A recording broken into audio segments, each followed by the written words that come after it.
أعوذ بالله من الشيطان الرجيم. بسم الله الرحمن الرحيم.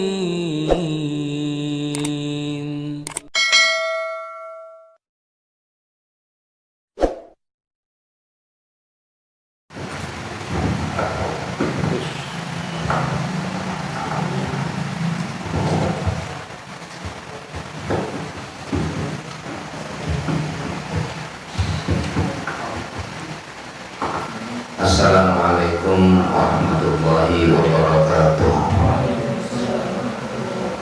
Alhamdulillah al-hadi ibadahu ila tariqil aqwam al-muqaddim alaihim bidaqaiqi wa jalailin ni'am an-nahi lahum 'anil tanazu'i bi kitabihil muhakkam. Asyhadu an la ilaha illallah wahdahu la syarika lah wa asyhadu anna sayyidana maulana Muhammadan abduhu wa rasuluhu sayyidul umam. Allahumma shalli wa sallim wa barik ala sayyidina Muhammad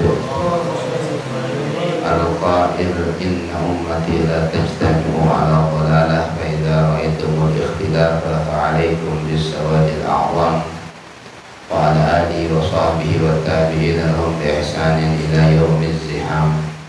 Amma ba'du, fa usikum wa nafsi bi taqwallah. Ittaqullaha innallaha ma'al muttaqin. Qala Allah ta'ala wa huwa asdaqul qailin. Ya ayyuhalladzina amanu taqullaha wa tanzur nafsun ma qaddamat lighad wattaqullaha innallaha khabirun bima ta'malun. Shadaqallahul 'azim. Wa yaqulu sayyiduna wa habibuna wa nabiyuna Muhammadin sallallahu alaihi wa alihi wasallam, ittaqillaha haitsu ma kunta wa atbi as-sayyi'ata al-hasanata tamhuha wa khaliqin nasa bi khuluqin hasan.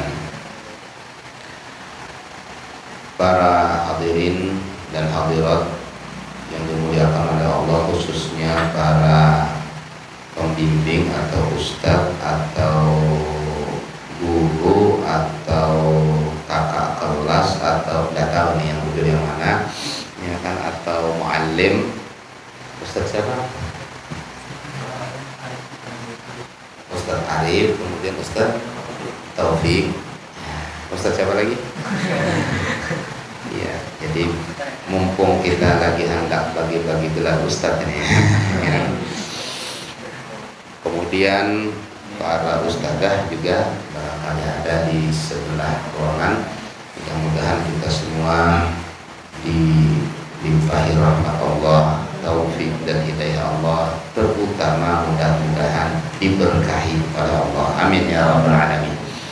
Malam hari ini kita berkenan berkumpul di tempat ini dalam rangka sama-sama berusaha untuk menimba ilmu yang diberi tema berkah atau barokah. Lain berkat, lain berkat itu lain membawa makanan bulik ke rumah itu berkat ngarannya ya. Ini enggak, barokah atau berkah ya. Alhamdulillah, kita langsung saja kalimat daripada barokah atau berkah dalam bahasa Indonesia. Mungkin juga berkat itu bisa diambil dari itu juga, artinya membarakat. Nah, membarakat itu sama, artinya sama. Berkah itu kan artinya bertambahnya nikmat dan mensyukurinya. Jadi kalau nikmat itu bertambah, itu berkah namanya. Atau dan juga kada hanya bertambah nikmatnya aja, tapi bersyukurnya juga bertambah, itu berkah namanya. Ada waktu yang berkah, ada manusia yang berkah, ada negeri tempat yang berkah, dan macam-macam kalimat berkah itu dipakai untuk mensifati daripada hal-hal, baik itu manusia, baik itu tempat, baik itu waktu, baik itu dan lain sebagainya. Allah Subhanahu wa taala adalah sumber daripada berkah, karena berkah hanya dari Allah. Akan tetapi ada istilah-istilah dalam masyarakat kita, anu jar mengambil berkat pian guru aja ya, kalau lah anu anak kemana aja, karena hadir majelis mencari berkat atau barok berkah dan lain sebagainya.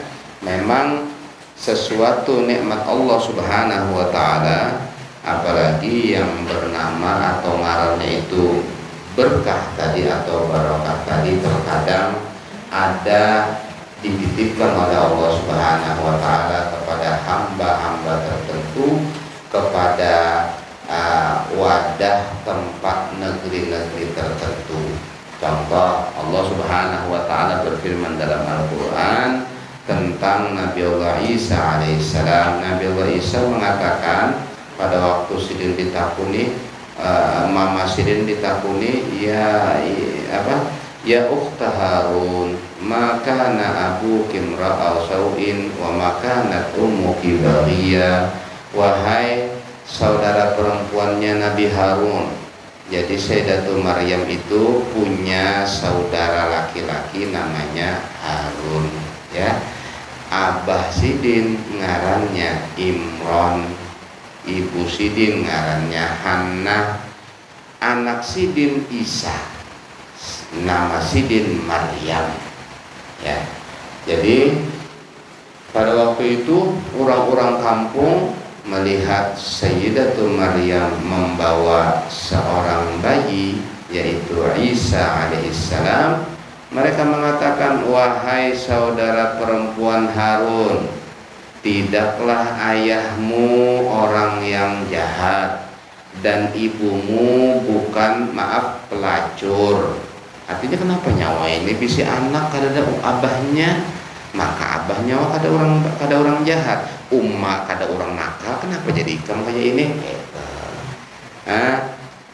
Lalu kemudian akhirnya Sayyidatul Maryam mengisyaratkan supaya mereka bertanya langsung kepada orangnya, yaitu Nabi Isa yang masih dalam gendongan. Cuma hanya beberapa hari aja dilahirkan Nabi Isa alaihissalam. Akhirnya kaumnya mengatakan lagi, kaifa nukallimu man kana fil mahdi sabiyya, bagaimana mungkin kamu bepandir lawan orang nang masih di gendongan, masih bayi. Sekalinya Nabi Isa bepandir, Nabi Isa menyahut, qala inni Abdullah, aku ini hamba Allah, ataniyal kitab, Allah memberi kepadaku Alkitab yaitu Al-Injil, wa ja'alani mubarakan, dan Allah menjadikan aku berkah. Allah menjadikan aku berkah, dan seterusnya sampai akhir daripada ayat. Maka keberkahan itu Allah Ta'ala berikan kepada Isa alaihissalam. Kemudian dalam ayat yang lain, inna awwala baitin wudi'a lin-nasi lalladzi bibakkata mubarakan, ya kah? Dalam Al-Qur'an menunjukkan bahwasanya Allah meletakkan berkah ada pada Baitullah Al-Ka'bah Al-Musyarrafah. Kalimat berkah itu ada 9 macam di dalam Al-Quran. Ada barokah, ada barokna, ada burika artinya diberkahi, ada tabaroka, ada barokatu, ada barokatuhu, ada mubarakun, ada mubarokan, ada mubarokatan, mubarokatin ya, mubarokatin. Ini semua 9 macam dalam Al-Quran yang asal katanya barokah. Jadi asal kata barokah dalam Al-Quran ada 9 macam ini saja. Jadi tidak banyak. Tetapi ini kata-kata barokah dan apa ngarannya itu macam-macamnya ini hanya ada dalam 31 ayat. Hanya ada dalam 31 ayat dan hanya ada dalam 22 surat. 31 ayat dalam 22 surat. Di surat Al-Anbiya ada 3 kali, di surat Al-A'raf ada 2 kali, di surat Al-Furqan ada 3 kali, di surat Hud ada 2 kali, di surat Al-An'am ada 2 kali, di surat An-Nur ada 2 kali, di surat Al-Mu'minun ada 2 kali. Kemudian surat Fussilat, Isra, Saba, Shafat, Naml, Ghafir, Zukhruf, Ar-Rahman, Al-Mulku, Shad, Al-Imran, Maryam, Qaf, Al-Qasas, Al-Qasas dan Ad-Dukhan. Semuanya 22 surat dan 31 ayat. Begitu yang saya ketahui dari kitab namanya Al-Mu'jamul Mufahras. Namanya kitab Al-Mu'jamul Mufahras. Bisa nanti kalau misalnya ada kesempatan nukar kitab itu, bagus, enak ya. Di kitab Al-Mu'jamul Mufahras disebutkan seperti itu. Jadi berkah itu adalah karunia Allah Subhanahu wa taala yang Allah taala berikan kepada hamba-hambanya, kepada makhluk-makhluknya, baik itu manusia, baik itu tempat seperti negeri Syam. Negeri Syam itu adalah negeri yang berkah, karena sebelum Islam muncul, maka baik di Taurat atau di dalam Al-Injil, keberkahan itu Allah berikan kepada negeri yang bernama Syam. Negerinya namanya Syam. Di dalam surat Saba disebutkan, wa ja'alna bainahum wa bainal qura allati barakna fiha quran zahiratan wa barakna 'alaiha quran zahiratan. Quran zahiratan. Dan kami jadikan di antara mereka orang-orang Saba, orang-orang kafir yang mereka itu sebelumnya adalah negeri yang mukmin, yang tentram. Laqad kana li saba'in fi maskanihim ayatani an yaminin wa shimal. Kulu mir rizqi rabbikum washkuru la baldatun thayyibatun wa rabbun ghafur fa'aradu fa arsalna 'alaihim sailal 'arimi. Terus wa baddalnahum bi jannatayhim jannataini zawatai uklin khamtin wa aslin wa syai'in min sidrin qalil, dan gitu seterusnya. Nah, itu kemudian setelah itu wa ja'alna bainahum wa bainal qura allati barakna fiha quran zahirah, dan kami jadikan di antara mereka orang-orang yang tadi sebelumnya kita artikan dulu ayatnya. Sungguh telah ada dalam negeri Saba. Siapakah Saba? Saba itu adalah kainnya Ratu Balqis. Jadi Ratu Balqis itu keturunan Saba menurut tafsir. Jadi Ratu Balqis cucu daripada seseorang kepala suku yang namanya Saba. Nah, kampungnya itu karena kepala sukunya ngarannya Saba, akhirnya kampungnya pun bernama Saba. Dan ternyata berkah ini kampung, baldatun thayyibatun wa rabbun ghafur, sampai-sampai di nama Saba itu dijadikan nama salah satu surat daripada surat-surat Al-Quran. Mereka adalah keturunan Arab. Ada yang mendahkan Ratu Balqis itu mamanya dari makhluk, bukan manusia. Ada yang mengatakan kayak itu, tapi wallahu alam. Ada yang ahli-ahli alam gaib dari sini. Barangkali ada dari alam sebelah. Nah, itu. Nah, jadi sungguh telah ada bagi negeri Saba ayat, tanda-tanda keagungan, kebesaran, kekuasaan Allah Subhanahu wa taala. Apa itu tanda kebesaran Allah? Tatkala Allah menghendaki kampung itu mempunyai 2 kebun. Kebunnya itu dipisah dengan satu jalan yang besar. Di sebelah kanan dan sebelah kirinya itu kebun. Dan itu kampung waktu itu adalah kampung yang paling bersih. Kutu busuk kadada, kemudian ampangau kadada juga, ya kan? Pokoknya nang bau-baunya kada nyaman kada dari kampung itu. Kebun-kebun mereka sangat rimbun. Kebun-kebun mereka itu guguran dengan sendirinya, buah-buahnya, sehingga dikisahkan bilanya ada seseorang membawa keranjang, cukup melimpas benar aja, kalau usah memutik, melimpas saja dari gugurannya itu hibak keranjangnya. Nah, kemudian kelebihannya lagi, bilanya buahnya gugur seminggu kada sing burukan karena bersih. Jadi tidak ada bakteri corona, nggak ada waktu itu ya kan. Jadi bersih betul itu negeri Sabah. Laqad kana lakum fi maskanihim. Ya, dalam tempat tinggal mereka ada tanda kebesaran kekuasaan Allah. Jannatan an yamin fil kulu min rizqi rabbikum. Makanlah dari rezeki Tuhan kalian, washkurulah, bersyukurlah. Lalu kemudian diberi gelarlah baldatun thayyibatun wa rabbun ghafur. Nah, itu gelarnya negeri Sabah. Sabah itu wahini terletak di daerah Yaman Utara, karena ada peninggalan dari Ratu Balqis berupa pilar-pilar istana 7, jadi tinggi benar. Nah, sampai sekarang itu masih ada, dan bendungannya pun juga masih ada, namanya Saddu Ma'rib, daerah Yaman bagian utara.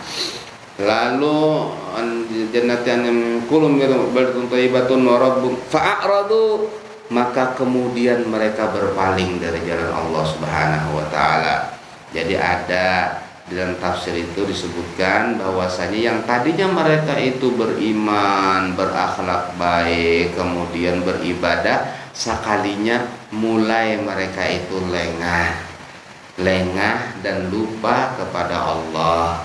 Tatkala mereka dalam puncak kemewahan, puncak kesuksesan, kemudian segalanya nyaman, segalanya gampang dan lain sebagainya, mereka akhirnya kalupanan kepada Allah. Mulailah terjadi kecongkakan, kesombongan, teledor dengan syariat, termasuk meninggalkan sholat. Karena sembahyang mulai hari sudah ada.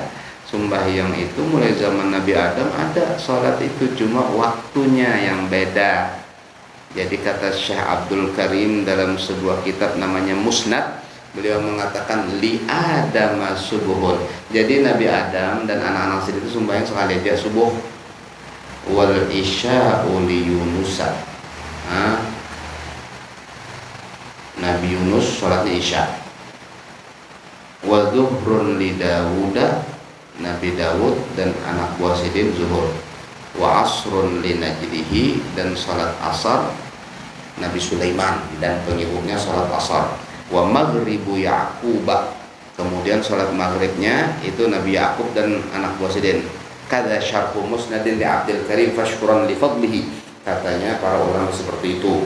Nah, ada kita 5 lengkap ya Allah umat Nabi Muhammad SAW, kelima-limanya yaitu subuh, zuhur, asar, maghrib dan isya. Bani Israel 3. Dalil Nabi Musa mengatakan kepada Nabi Muhammad SAW pada waktu Isra Mi'raj, laqad balagtu Bani Israel bisalas fama amidu, aku telah menguji Bani Israel dengan 3 kali sembahyang aja sehari, kada kau mereka menggawi umat tikam ini halus-halus pada umatku, ujar Nabi Musa. Sekalinya 50 kali kada kawa minta keringanan. Nah, itu kan kisahnya sampai akhirnya menjadi 5 kali. Nah, kemudian tatkala mereka berpaling, lalu kami ganti 2 kebun mereka itu dengan 2 tumbuh-tumbuhan atau kebun jua, tapi zawatai uklin khomtin, yang mana nggak bisa dimakan. Buah-buahannya, tumbuhannya ada yang madahakan itu tumbuhan yang berduri atau pohon-pohon liar, kada ada buahnya, kada kau dimakan. Wa asil wa syai'in min sidrin qalil, dan sedikit daripada pohon sidir, pohon bidara. Ya, kalau ingin lebih lengkap lagi makna satu-satunya itu ya silakan buka di tafsir saja atau di terjemahan ya kan. Cuma kadang-kadang bisa juga ada kata kawapas bujur, karena belum tentu yang ada di sana itu ada wadah kita. Seperti daun bidara, kada ada wadah kita ngalih badan cari. Ada salah satu ulama di Martapura itu bisi daun bidara datang di mana pian guru datang di Mekah bawa. Jadi bawa di Mekah bibitnya, kemudian ditanam sini tumbuh. Kenapa jadi bawa pian? Supaya kita tahu nang di kitabnya tuh sidrin. Nah ini barangnya. Sebenarnya banyak yang kada tahu pohon bidara. Apalagi kita nih bangun pohon bidadari kan. Nah bisa tahu soal pohon bidara. Nah kayak apa tentunya kada tahu sidrin. Nah itu pohon bidara. Kemudian tatkala mereka akhirnya hancur kampung itu, lalu mereka bertanya kepada Nabi yang ada di zaman itu, kemana kami harus pindah, kemana kami harus pergi. Akhirnya ditunjukkan Bu Hanika hendak kembali ke negeri yang berkah, maka ke negeri Syam. Dan antara negeri kalian yaitu Sabah tadi dengan negeri Syam, Quron Zahirah. Kata ulama ada banyak desa, jadi biar kada bersangu ada aja makanan di jalan tuh ada aja. Bemalam kada tempat pemalam di padang pasir ada aja tempat bemalam. Begitu kata para ulama. Ada yang mendahkan lagi dari Madinah ke negeri Syam. Dan kami jadikan di antara mereka dan di antara kampung-kampung yang kami beri berkah di dalamnya ada kampung-kampung yang bersambung, yaitu jarak dari Madinah ke Syam atau dari Yaman ke Syam. Jadi kampung-kampungnya itu banyak, kada betah kelaparan. Begitu yang disebutkan oleh Imam At-Tabari dalam tafsir beliau. Nah di sini yang fokus pembahasan kita itu adalah barokna fiha. Kami beri berkah di dalam kampung itu. Jadi keberkahan dari Allah. Allah nang memberi. Dan berkah bukan hanya nikmat, tapi tambahan nikmat dan bersyukur atas nikmat itu berkah. Makanya berkah itu luar biasa. Al-waladul mubarak, anak yang berkah. Artinya berkah itu ya segala-galanya, ya cerdas, ya tampan, kemudian juga nasibnya baik. Nah ini berkah. Semuanyaan didapatkan kalau kita mendapat keberkahan.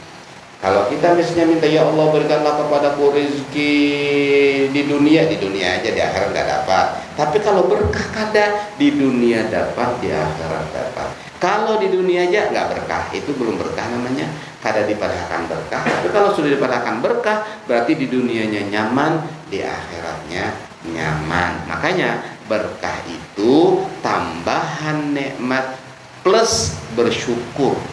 Kalau tidak bersyukur, kada. Jadi orang-orang yang bisa duit miliaran atau triliunan yang kada berkah itu banyak. Akhirnya duitnya digunakan gasan maksiat, duitnya digunakan bukan dalam rangka ibadah. Itu kada berkah. Walaupun berlimpah ruah. Jadi salah kalau ada orang madhakan umajar berkah, palingnya duitnya bertambah terus ya. Mun sakada duitnya aja bertambah belum tentu berkah. Tapi keberkahan itu selain bertambah nikmat itu juga bersyukur atas tambahan nikmat Allah Subhanahu wa taala. Di sini disebutkan wa ja'ala fiha rawasiya min fawqiha wa baraka fiha, dan Allah jadikan di bumi ini, di alam semesta ini, gunung-gunung yang ada di atas bumi ini, dan Allah beri berkah di dalamnya. Keberkahan di muka bumi ini semuanya Allah beri berkah, Allah berkahi secara umum. Kemudian ada lagi ilal masjidil aqsa alladzi barakna haulahu, ayat Isra ya, yang kami beri berkah di sekitar Masjidil Aqsa. Keberkahan apa? Keberkahan dunia dan keberkahan akhirat. Jadi dunia mereka nyaman, akhirat mereka sudah barang tentu juga demikian. Jadi Bahari, Allah alam ya ini, Bahari itu daerah nang paling makmur itu ngarannya Ariha. Ariha itu adalah kampung yang berada di sekitar Baitul Maqdis. Dan lahir di kampung itu banyak nabi-nabi, di antaranya Nabi Allah Uzair alaihissalam. Kemudian Nabi ada yang mengatakan Nabi Daniel juga lahir di situ, walaupun meninggalnya di Mesir, kuburannya di Mesir. Kemudian ada lagi Nabi Samuel juga di daerah Masjidil Aqsa. Jadi Allah menyebutkan dalam Al-Quran alladzi barakna haulahu, berkah dunia dan akhirat yang ada di sekitar Masjidil Aqsa. Dan Masjidil Aqsa itu juga Syam, itu adalah bagian dari Syam, bagian daripada Syam yang disebutkan tadi. Negeri Syam itu adalah Masjidil Aqsa dan yang berada di sekitarnya. Kemudian dalam Al-A'raf, wa awrasnal qaumal ladzina kanu yustad'afuna masyarikal ardi maghribaha allati barakna fiha, dan kami wariskan kepada kaum yang sebelumnya lemah di muka bumi, kami beri lebih. Jadi yang asalnya ditindas, asalnya diperangi, asalnya dihina, asalnya diinjak-injak dan dizalimi, suatu saat kami akan angkat mereka. Kami wariskan kepada mereka kaum yang yustad'afun, yang du'afa di muka bumi. Nanti mereka akan mendapatkan masyarikal ardi wa magharibaha, bumi sebelah timur dan barat, allati barakna fiha, yang kami beri berkah. Begitu. Jadi memang Allah Subhanahu wa taala berjanji kepada orang-orang yang mustad'afin, mereka suatu saat akan mendapatkan kemenangan di muka bumi ini. Orang-orang yang mustad'afin tentunya adalah orang-orang yang takwa kepada Allah juga, termasuk sifatnya orang-orang yang mustad'afin, karena Allah Subhanahu wa taala berjanji wa tilkal arda nurisuha min ibadina man kana taqiyya, bumi ini kami wariskan kepada yang takwa. Kemudian di sini ada juga surat Al-Anbiya, wa najjaynahu wa lutan ilal ardil lati barakna fiha lil alamin, dan kami selamatkan ia, yaitu Nabi Ibrahim dan Nabi Lut, menuju bumi yang kami beri berkah di dalamnya bagi seluruh alam semesta. Ini adalah Allah Subhanahu wa taala memberikan peringatan kepada orang-orang Quraisy yang mana mereka itu merasa hebat, merasa kuat, merasa jagal, sehingga kalau mungkin Muhammad itu jangan hendak kemana-mana, harapan wani dijawab sama Allah. Dijawab sama Allah bahwasanya kami yang menyelamatkan Ibrahim dan Lut dari kaumnya yang memusuhi, kemudian kami pindahkan ke negeri yang berkah. Artinya Nabi Muhammad ini kami juga kan yang mengeluarkan dia dari Mekah, dan kami akan melindungi dia di suatu tempat yang lain, yang ternyata dipilih adalah Madinah. Itu kami, kata Allah. Siapa yang menentang kami? Siapa yang akan bisa menolak kehendak kami, kehendak Allah? Nggak mungkin. Jadi bubuhan nikam ini musuh lawan aku juga ta'ala. Karena musuh lawan nabiku, penglawan aku kira nang apa namanya, nang maatur nabiku. Nah begitu. Nah, dan banyak lagi seperti ini juga ada. Falamma ja'aha nudiya an burika man finnar wa man haulaha. Tatkala Nabi Musa datang ke cahaya, Nabi Musa itu sidin bukah dari Mesir, gara-garanya menampar orang mati, dikejar-kejar Firaun, akhirnya bukah ke satu kampung namanya Madian, kawin dengan anaknya Nabi Syuaib alaihissalam, diberi pilihan dua, hendak nang kakak, hendak nang ading, milih nang ading sidin, ingatakan bilanya ada kakak lawan ading, pilih nang ading. Nabi Musa milih nang ading, akhirnya nang kakak kata jadi. Akhirnya kawin Nabi Musa alaihissalam di kampung Madian itu Nabi mintu hasidin Nabi Syuaib alaihissalam, dan Nabi Syuaib mengatakan inni uridu an uzawijaka alaan apa ta'jurani samaniya hijaj.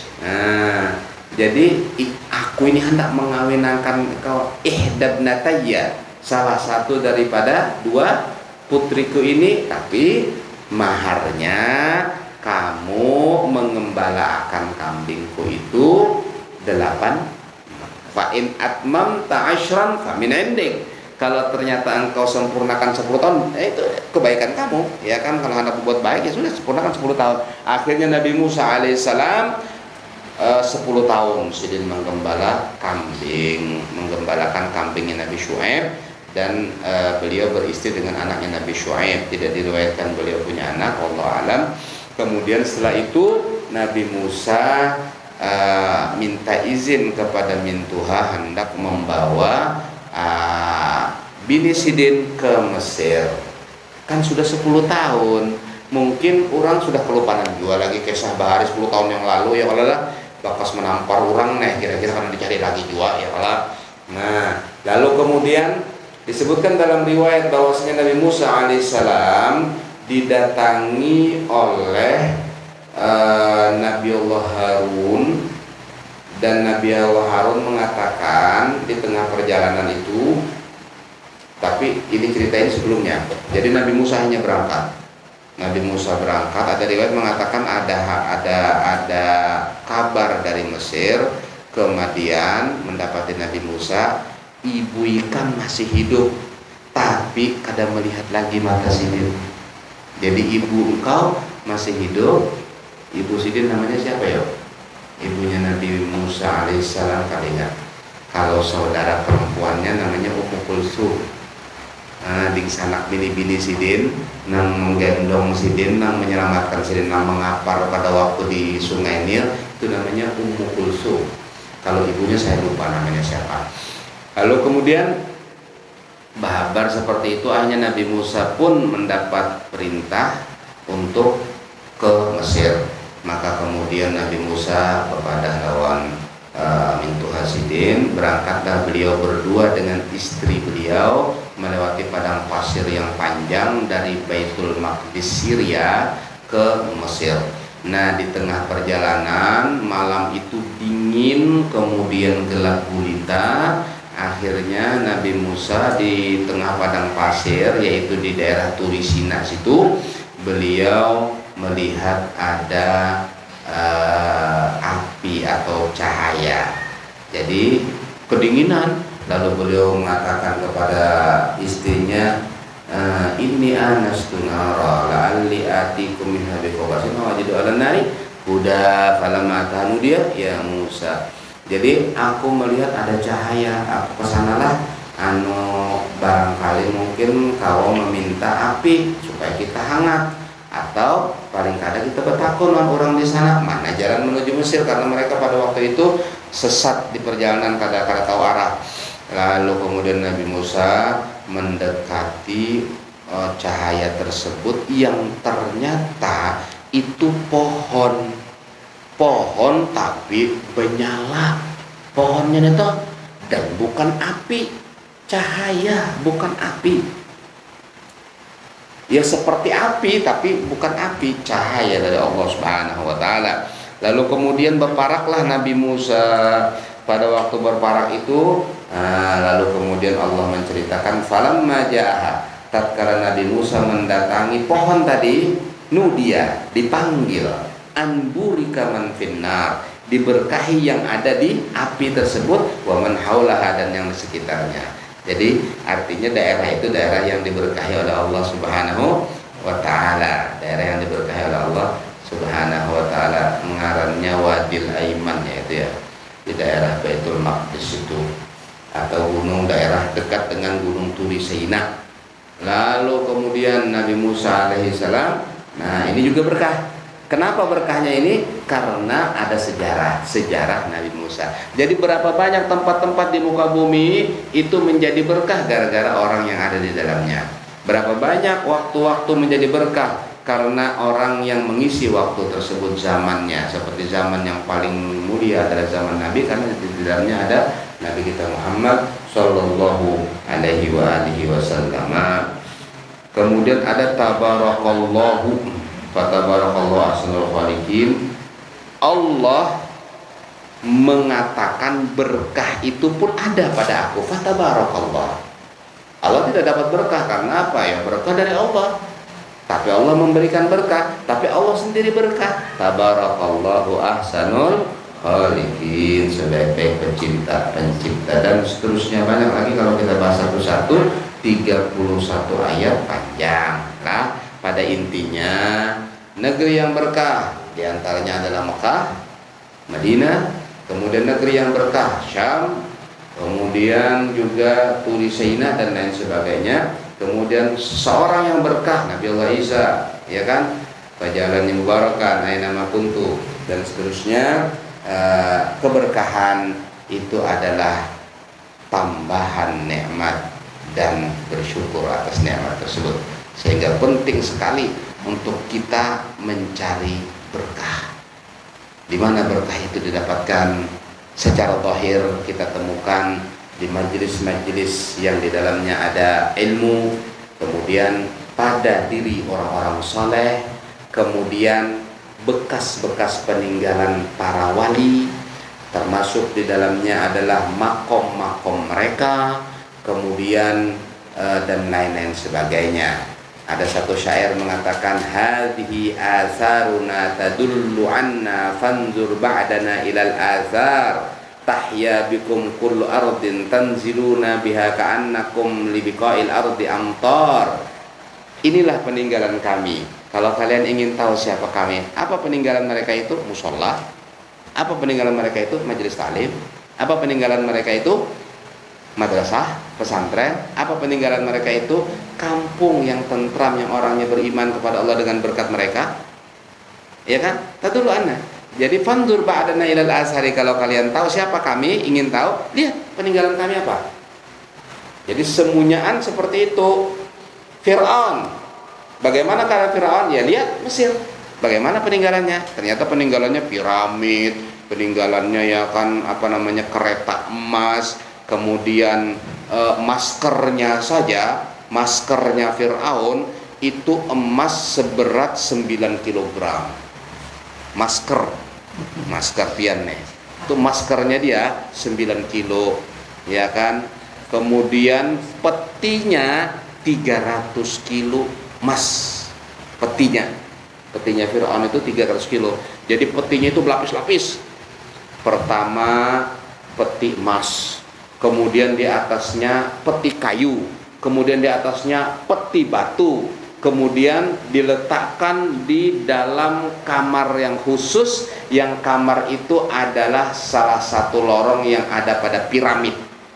Piramid itu tumpukan batu yang setiap batunya itu beratnya 4 ton, jumlah tumpukannya yang paling kecil 1 juta.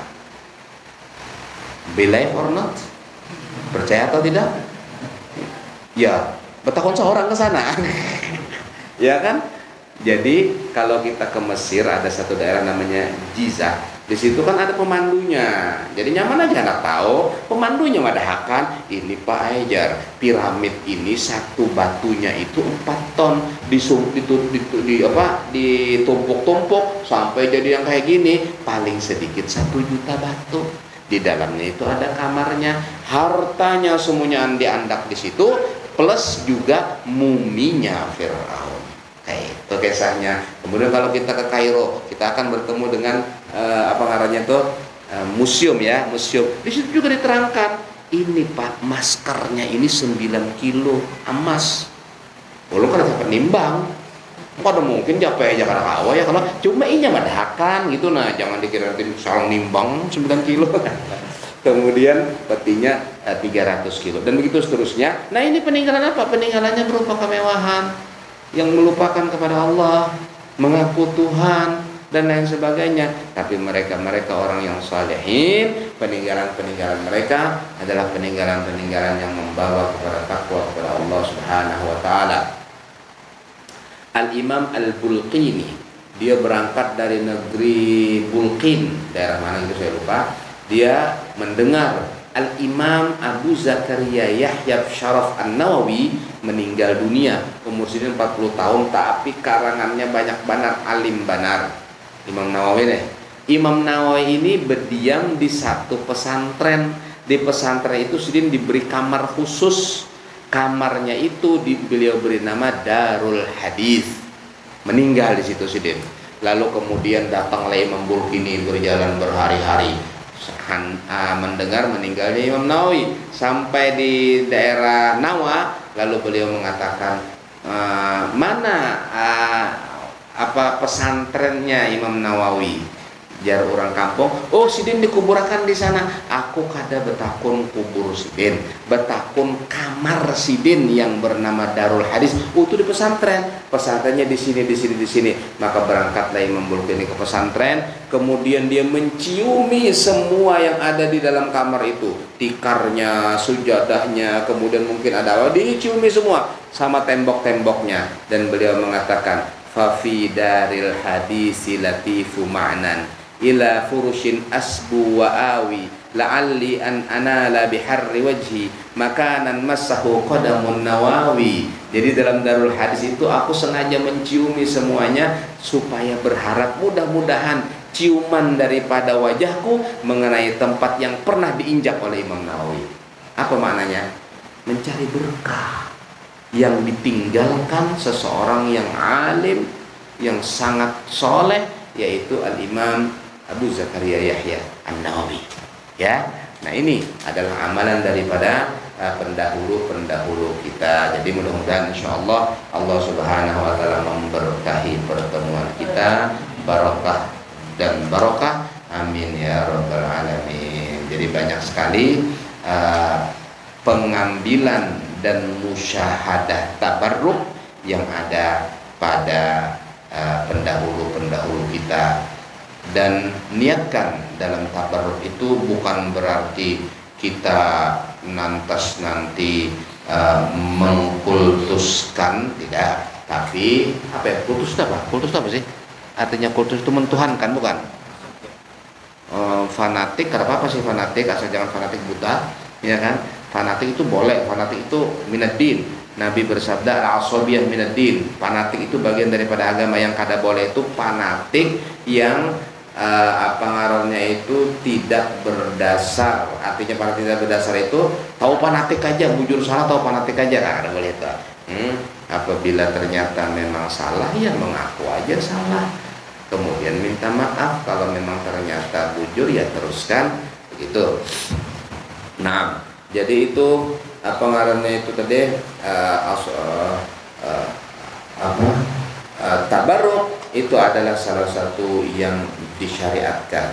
Bukankah kita diperintahkan untuk mencium Hajar Aswad? Kenapa? Karena tabarruk, mengambil keberkahan yang Allah titipkan pada batu itu.